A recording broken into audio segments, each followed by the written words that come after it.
Hello दोस्तों, आपके अपने इस यूपी बोर्ड स्टडी जोन में बहुत बहुत स्वागत है। तो देखिए, आज हम लोग देखने वाले हैं क्लास 10th का मैथ और पहला चैप्टर 1.1 प्रश्नावली नंबर 1.1 लेसन 1 रियल नंबर वास्तविक संख्या। ये आपका जो हम पढ़ाने वाले हैं आपको पूरी तरह से एनसीईआरटी बेस्ड रहेगा, तो हमारे चैनल को आप ज्वाइन अवश्य कीजिएगा। तो देखिए, मैथ और साइंस आपको कवर किया जाएगा आपके लिए। तो देखिए, class 10th math lesson 1 real number के बारे में आपको बताने वाले हैं। प्रश्नावली 1.1 है, आपको ये पेज नंबर 6 पर मिल जाएगा। पहला क्वेश्चन आज कवर करेंगे। देखिए, निम्नलिखित संख्याओं को अभाज्य गुणनखंड के गुणनफल के रूप में व्यक्त कीजिए। तो पहला आपका क्वेश्चन है कि निम्नलिखित संख्याओं को अभाज्य गुणनखंड के रूप में व्यक्त करना है। और देखिए, सबसे फर्स्ट क्वेश्चन आपकी स्क्रीन के सामने दिख रहा होगा। तो देखिए, पहला क्वेश्चन क्या है, 140 को आपको करना है कि अभाज्य गुणनखंड के रूप में व्यक्त करना है, अभाज्य गुणनखंड के गुणनफल के रूप में व्यक्त करना है। तो देखिए, इसे हम लोग देख लेते हैं किस हिसाब से होता है। ऐसे ही आपको पांचों बताया जाएगा, तो बने रहिए हमारे साथ। देखिए, आपको एलसीएम और एचसीएफ बताए हुए हैं, बेसिक मैथ की क्लास अवश्य देखिएगा, उसमें आपको समझ में आएगा किस हिसाब से किया गया है। ये 140 है। अब इसको देखिए, इसको काटना है। अब ये किस संख्या से कट जाएगा, ये देखिए। पहले नंबर छोटी से छोटी संख्या से काटने का कोशिश कीजिए।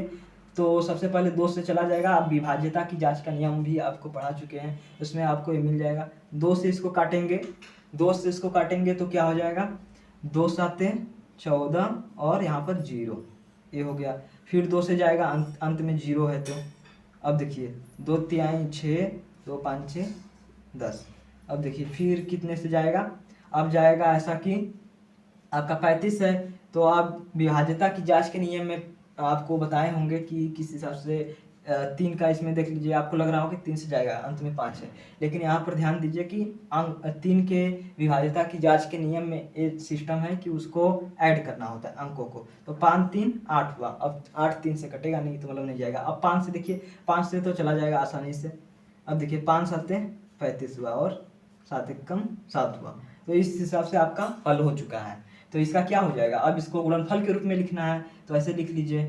तो यहाँ पर लिखेंगे अभाज्य गुणनखंडों के गुणनफल, अभाज्य गुणनखंडों के गुणनफल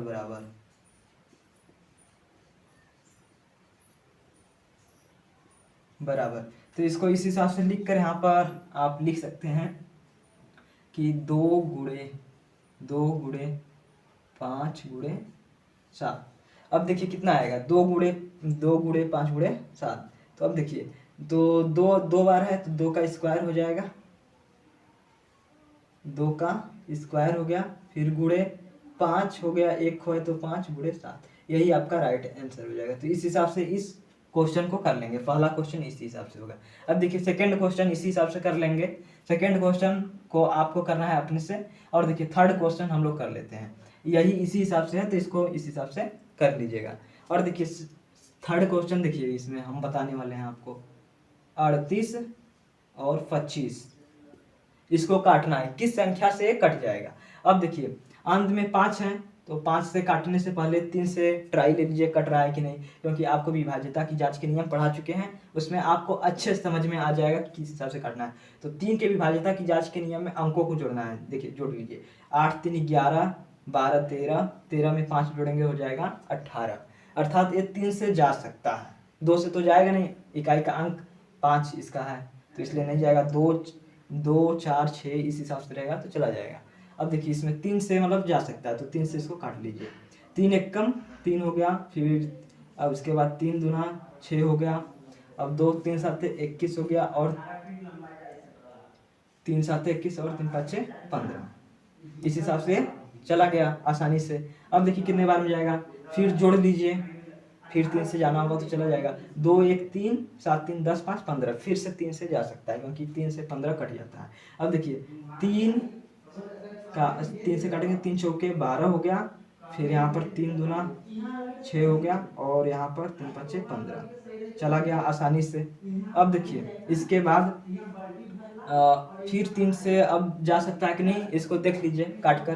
तो 4 2 6 5 11, अब 3 से नहीं जाएगा। अब किससे जाएगा, 5 बचा तो 5 से कर लीजिए। यहाँ पर 5 कम 2 अंक कटेगा ना इससे, 5 40 हो गया। 2 बचा 4, फिर 5 बचे 25 हो गया। फिर 5 से काटिए, यहाँ पर 5 कम 5 तिहाई 15 हो गया। नहीं 5 कम 5, 3 बचा ना, कितना बचा 3 बचा, तो 5 7 35 हुआ। अब किससे जाएगा, 17 से डायरेक्ट कट जाएगा। यहाँ पर क्या हो गया, 17 एकम 17, इस हिसाब से ये भी कट गया। अब देखिए इसको भी लिखना होगा तो किस हिसाब से लिख सकते हैं, इसको लिखना हुआ तो इसको उतारना है, अभाज्य गुणनखंडों के गुणनफल बराबर ऐसे उतारना है पहले आप लोगों को, और इसके बाद लिखना है। तो देखिए क्या हो जाएगा, 3 गुणे 3 5 गुणे 5 17 हो गया। तो अब क्या हो जाएगा, 3 का स्क्वायर हुआ गुणे 5 का स्क्वायर हुआ, उसके बाद हो गया 17। तो यही इसका राइट आंसर हो जाएगा। तो इस हिसाब से इसको भी कर लेंगे, और आपको इसको अपने से करना है, और 5वां वाला हम आपको बता रहे हैं। तो इस हिसाब से 5वां को आपको कवर करेंगे हम। 5वां आपको बता रहे हैं किस हिसाब से 5वां को करना है। अब देखिए ये सब उतार लीजिए, एक बार देख लीजिए। तो देखिए हो गया होगा आप लोगों का। अब देखिए इसे हम लोग कवर कर लेते हैं।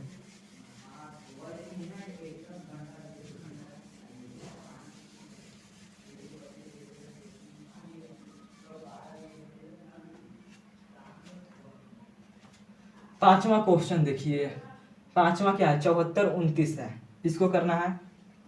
तो इसके लिए सबसे पहले क्या करेंगे, 74 29 है, ऐसे खींचिए, यहाँ पर ऐसे कीजिए, 74 29 लिख दीजिए। पांचवा क्वेश्चन है, ध्यान दीजिएगा। अब देखिए किससे कटेगा, आप 2 से सोचेंगे काटें, लेकिन 2 इकाई का अंक देख लीजिए कितना है। तो 0 भी नहीं है, 2 भी नहीं है, 4 भी नहीं है, 6 भी नहीं है, 8 भी नहीं है, तो ये सब नहीं जाएगा।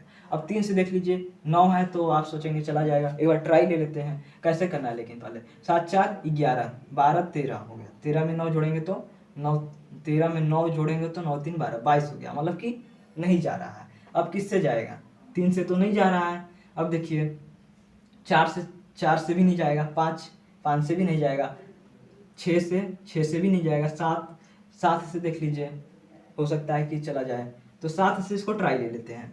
अब 7 के नियम में क्या है कि इकाई के अंक को विभाज्यता की जांच के नियम जब आप देखेंगे, तो 7 के नियम में आपको बताए हैं कि इसको 2 गुना करना है इकाई के अंक को, और उसके बाद इसमें घटा देना है, इसको छोड़ने के बाद इसको घटाना है। तो इसको घटा लीजिए, 12 से 8 4 हो गया, फिर 4 में से 1, अब 12 में से 8 4 हुआ, तो यहाँ पर 3 बचा, 3 में से 1 2 हो गया, और यहाँ पर 6 हो जाएगा, 624। अब अगर ए कट गया किससे, 7 से, तो मान लीजिए ये संख्या जो है कट जाएगा, तो 624 है। अब देखिए काटिए, इसको कट जाएगा, फिर यहाँ पर 7 एकम 7 8 56 हो जाएगा ना, 12 से 6 बचा, फिर यहाँ पर कट गया, फिर यहाँ पर 4 नहीं कटेगा, मतलब कि ये 7 से भी नहीं जा सकता है। अब किससे जाएगा तब, अब देखिए 7 से नहीं जा रहा है, तो 8 से देखिए, 8 से भी नहीं जाएगा, 9 से देखिए अंकों को जोड़ लीजिए, 7 4 11 12 13, 13 में 9 जोड़ेंगे तो 22 हो जा रहा है, उससे भी नहीं जाएगा। अब किससे जाएगा ये संख्या, इसके बाद देखिए आप 10 से भी नहीं जाएगा, 11 से देख लीजिए। 11 के नियम में क्या है कि इकाई का अंक, अरे सम संख्याओं स्थानों का योग और विषम संख्याओं का योग, फिर अंतर करना है।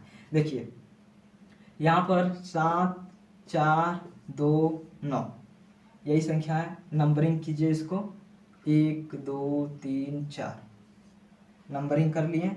उसके बाद देखिए किसके स्थान पर कौन सा संख्या आएगा, ये देखिए आपको दिख रहा होगा कि यहाँ पर 4 पहले आ रहा है, फिर प्लस 9 सम स्थानों का हो गया। अब विषम स्थानों का 7, और यहाँ पर क्या बचा 2, 7 प्लस 2 9 4 13 हुआ, फिर 7 2 9 हुआ, और 13 से 4, ये भी नहीं जा रहा है। अब देखिए 11 से नहीं गया, अब 12 से 3 और 4, 3 से नहीं जा रहा है तो 4 से, 17 से कट जाएगा तो ठीक है, नहीं कटेगा तो देखते हैं 17 से कट जाना चाहिए क्योंकि छोटी संख्या पहले ले जाना है। 17 से ले जाइए 74, 2 9 है। अब देखिए कितना हो गया 68, 17 तिहाई का 68।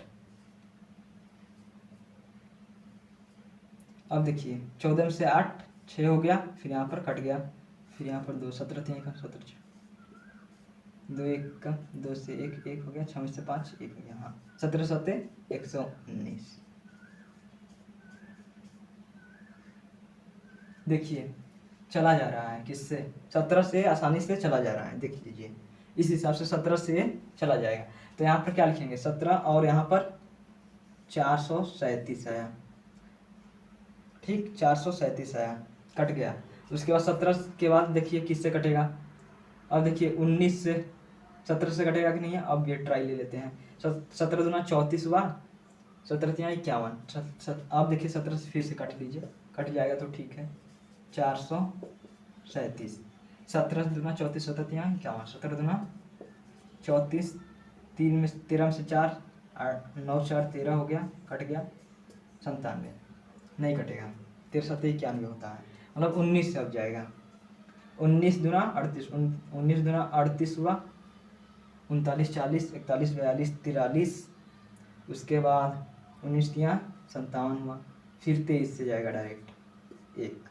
देखिए इतना करने के बाद ये संख्या कटा। अगर आपको पता नहीं है तो इतना करना पड़ेगा और आपका हल हो जाएगा। तो विभाज्यता की जांच का नियम पढ़ना इसलिए जरूरी है। तो क्या करना है, पहले अभाज्य गुणनखंडों के गुणनफल इतना लिखना है, उसके इक्वल करना है, उसके बाद लिखना है 17 गुणे 19 गुणे 23, यही इसका राइट आंसर होगा। तो इस हिसाब से इसको कवर कर लेंगे। तो देखिए इस हिसाब से ये तो बहुत मेहनत लिया 74 29 करने में। तो ऐसे ही आपको एनसीईआरटी में क्वेश्चन देखने को मिलेंगे, रहेंगे आसान लेकिन थोड़ा टफ लेवल का रहेंगे। तो इसी हिसाब से एनसीईआरटी के सभी क्वेश्चन आपको कवर करवाए जाएंगे। तो हमारे इस चैनल पर जुड़े रहिए। अगर वीडियो अच्छा लगा हो तो इसे लाइक सब्सक्राइब अवश्य कीजिए।